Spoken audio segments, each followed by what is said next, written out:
if you have an EV9, okay, and all of a sudden you turn your vehicle on and the instrument cluster went blank, but you can still see the drive indicator and nothing shows up, but the regular instrument cluster came on.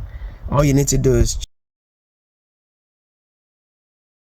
alright, welcome to the channel, KwhOnlyEv channel.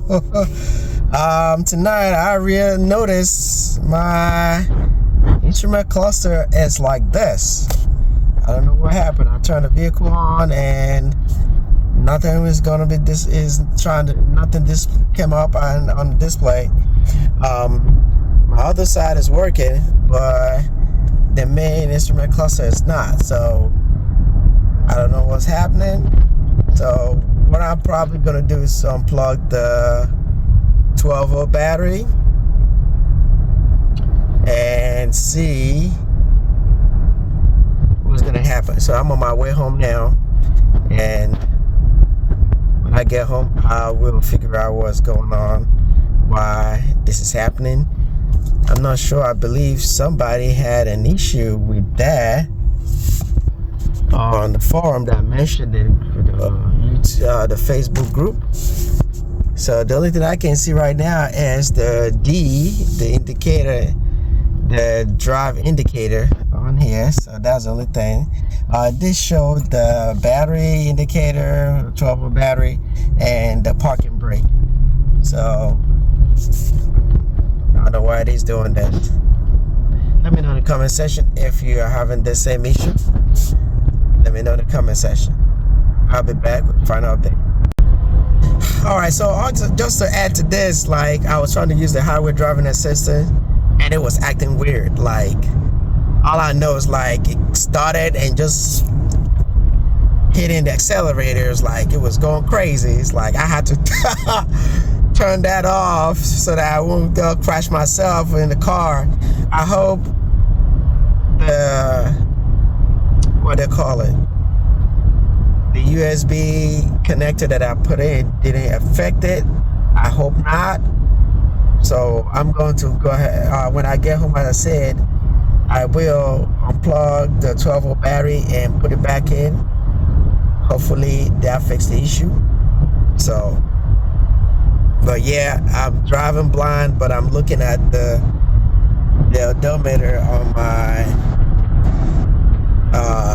what they call it, on my Waze app. That's the only way I can see how fast I'm going.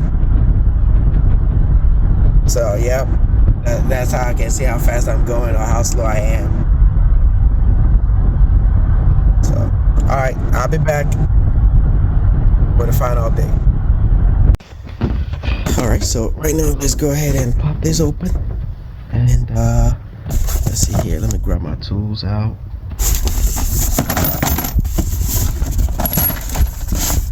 Actually, let me go. So the battery is right here in the front. Let me put the light on right here. You have to yank it.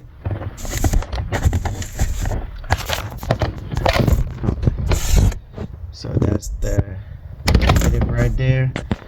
So I'm gonna go ahead and use this power drill to do that, to make it faster. So, 1 second. Alright, so I'm gonna go ahead and remove the battery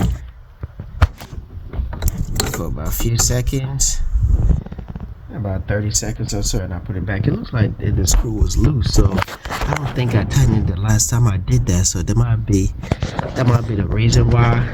So just be careful whenever you're doing that. Yeah, just be careful whenever you're doing that. So I'll be right back. Alright, so I'm gonna go ahead and put it back. Alright, and I'm gonna go ahead and tighten this.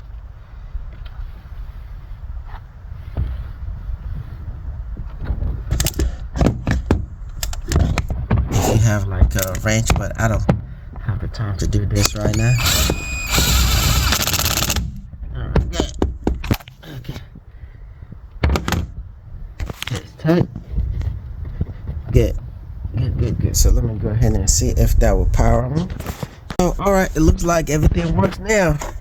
It powers on, so that means the 12-volt battery. That's my phone. All right. So let me use my fingerprint.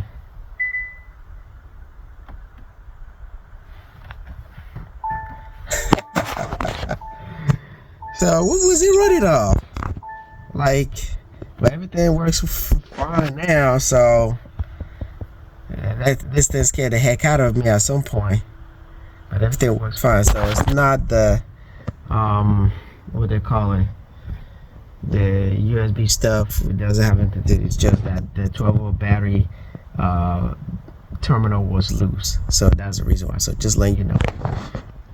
All right, so it works. Everything works now. So I think it works great. Nothing going on. And yeah, I don't know. Somebody was telling me wow, it is loud. All right, so the 12-volt battery terminal is now secure. So just be careful whenever you're doing. I think I was doing something with it before, and I guess I didn't tighten it properly. So that's why I'm having that issue. Or maybe, I don't know. I didn't expect. No, it's not something. It probably has something with what I did with it. That's the reason why. So it's locked, secure. Okay, everything else secure in here. So let me go ahead and put this. Always make sure you get power tool in your car just in case you don't know where you might need it. I got these off Amazon. I'll post the link in the description. I think I have it in some of the links that I have. Always make sure you have some power tools. Very good, very nice half-inch power drill. And I also have some toolbox right here as well down here. So I have those links. Check them out on Amazon. Affiliate link. I have the affiliate link of that. So check them out. There's nothing wrong in having tools in your car, just in case you might need it. You don't know where you might need it. You might help somebody out. You know, I've helped somebody. Actually, that's the reason why I decided to get the tools for this car, because and the car, the guy has a Nissan Ariya, and the battery, there was an issue with 12-volt battery. Always 12-volt battery issue with electric vehicles, like, you know. But the only thing, they're computers on wheels. You just unplug it. Wait about 30 seconds to a minute. Plug it back in. That should fix the issue. And that's what I did, and that's what happened. So thank you for watching. Stay safe, stay blessed. Bye bye.